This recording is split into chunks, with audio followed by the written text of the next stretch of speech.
Hi everyone, my name's Emily and I'm the English lecturer for ATAR Notes New South Wales. Today we're going to be tackling what is a very tough and traumatic subject for a lot of people, creative writing. Unfortunately, it has been given a much bigger emphasis in the new syllabus. In fact, it's now worth 20 marks and has been moved to paper 2.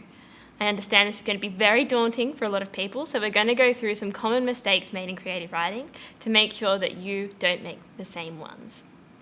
So the first thing that people do is tell rather than show the concept of the human experience. That is, they tell the concept to the marker rather than describing it through things such as imagery and symbolism. Now I know it can feel really weird writing metaphors all over the place, but trust me, putting more in is better. When you get to editing, then you can start taking them out. But if you're being too concise, if you're telling me everything that's happening in your plot from the get-go, there's no room for editing. So make sure you're trying to represent as much as you can.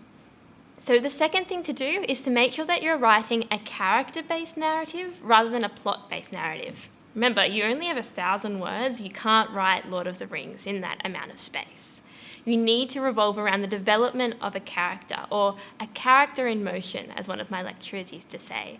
That is, we want to see how your character develops their idea or their human experience throughout your plot, rather than telling us a series of events like a recount.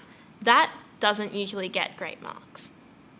The third thing that you want to do is to make sure that you're trying to be original. Now, that doesn't mean that you have to bring an idea that you've never seen before, but it's more like not relying on stereotypes to convey meaning. So no, a single tear rolled down her cheek. It's overused and it doesn't convey any meaning anymore. Find original and expressive ideas and ways to show what you're trying to represent, and that will make sure that your own voice is shining through in your creative. The fourth thing that people do is writing it on exam day. You cannot do that anymore. If you write it on exam day, not only are you going to potentially lose 15 marks now, but you're going to have to then write an essay on what you've just come up with in the exam room. Because remember, those 20 marks for creative are now split into the creative and an essay on that very creative. That's going to be very difficult to do in paper 2 where you only have 40 minutes. Right? So you need to go into that room with something pre-prepared so you know what to analyse in that essay part of the creative section. If you don't know what I mean, go to the NISA website and look at the sample papers that they've uploaded.